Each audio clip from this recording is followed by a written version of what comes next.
Hi. Thanks for being here today. On behalf of the entire family, for me, I'm just so grateful to have all of you here today to celebrate Dad's life. We can't thank you enough for all the cards, the phone calls, text messages, the posts on social media. Every single one of those means so much to all of us, and we're so grateful, very, very grateful to have you here as our friends today to help us celebrate Dad's life. There's some things about Herb that maybe you don't know. Of course, getting to grow up with him and live with him, we knew so much about him, but maybe you didn't. But I just wanted to share a couple things about Dad that maybe you didn't know. And one of those things was that he loved to travel. In fact, I just learned the other day that he got in his first car with a couple of high school buddies and went and saw Elvis perform because he loved to travel. There are just numerous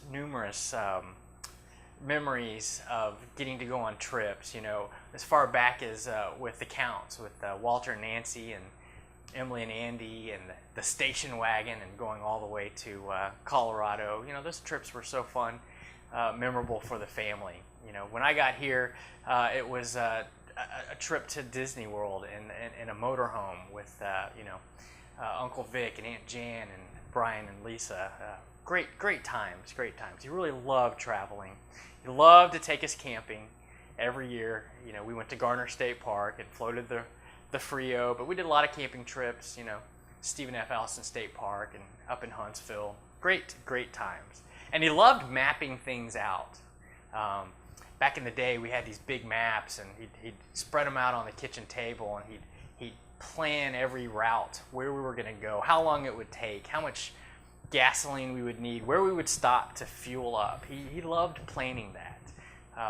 And that's just kind of who he was. He loved to travel. A lot of times, he got to travel on business trips around the United States, out of the country as well, and would come back with some great photos. Which is really the other thing too, is he loved photography.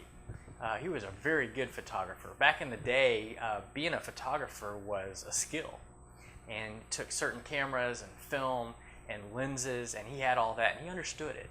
And he took meticulous care of all the equipment and figured out how to take the best photos, and he was so good at that. And I'm really, really thankful that he knew how to do that. We have tons and tons of slides, pictures, and now videos of growing up. And it's like days to like today that I'm so grateful that he did that, because we really have some great history that is down and encapsulated of our lives and growing up. So he was good at that. And he also bought our family our very first video camera, which I had no idea how instrumental that would be to me and future career, but it really was, and it was a lot of fun. So he's a good photographer, loved video as well. The other thing is that he really loved his grandkids, all of them, so much. Adam and Lauren, Pierce, Mason, Emma. But not only did he love, just his immediate family, but he loved his entire extended family, and would reach out to them and be a part of their lives, and that was really special. I know that he helped, Mary Ann McIntyre move several times. That's not easy work, but he did it graciously and joyfully. He would take Paige McIntyre to school sometimes if she needed a ride to school, and some of her friends to school. He just enjoyed doing that. He loved to serve, and he was really good at it. And you know as much as I do how much he enjoyed doing that as well. Dad, he was a funny guy. He was just a funny guy and loved to joke and be jovial, had a big smile. He could whistle really loud, like annoyingly loud. Loud whistler. But he would whistle a lot, and to this day I enjoy whistling too. Sometimes Mason and I sit in the car and we just whistle every song that we know just for fun. But that's who my dad was. He was a fun guy, and he brought that joy to everybody that was around him. And he would just make up nicknames for every person he knew that he liked. Whether it was for Adam or Lauren or even for the Noltricks, Ryan and Kelly. I mean, he had nicknames, funny nicknames for everybody. And that's just who he was. He was a fun guy and so much fun to be around. I really look back and kind of think about how lucky I was to have Herb as my dad. If you know anything about me and my background, it's a miracle that I'm here. It's a miracle that I live in the United States, that I'm a U.S. citizen. As I was growing up, I knew right off the bat what my situation was. And I really did understand how lucky I was and how fortunate I was to have a family and to have a family that loved me so much. I understood that. And, as you grow up, for kids that are adopted, there's a point probably in every kid's life that's adopted that says, I think now is about the time of my life where I need to go find maybe my real parents, and start searching for that. There's kind of this kind of built-in desire to do that, I would think. But for me, that never, ever happened.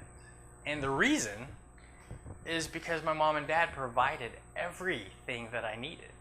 Everything. I never did without.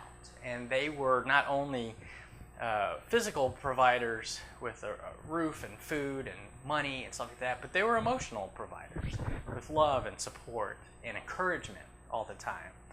And so I look back and I go, of all the places I could end up, I end up, at the dad like Herb Schrade.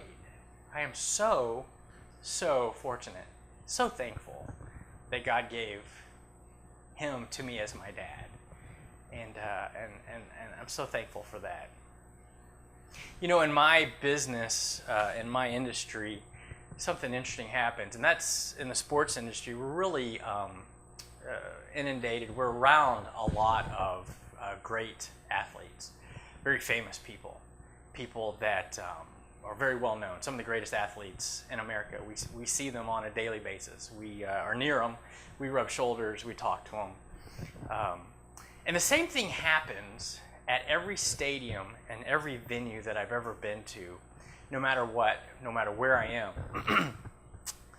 And that is that fans will come in hours before the game. As soon as the doors will open, these fans will come in and they will wait and hope and can't wait to see their hero come down the tunnel or the walkway. And they just want to see them. They just want to touch them, shake their hand, maybe get an autograph from their hero sports figure that comes into the stadium. I see it all the time. I never got it. I don't really understand it. Just me. I don't know why. I never got starstruck. I never really taken any photos with any of these players. It just never really struck me as anything that was that important to me. But that being said, I know that today there's really only one person in my life today that if they were to walk down that tunnel, that would be worthy of that honor to me. And that would be my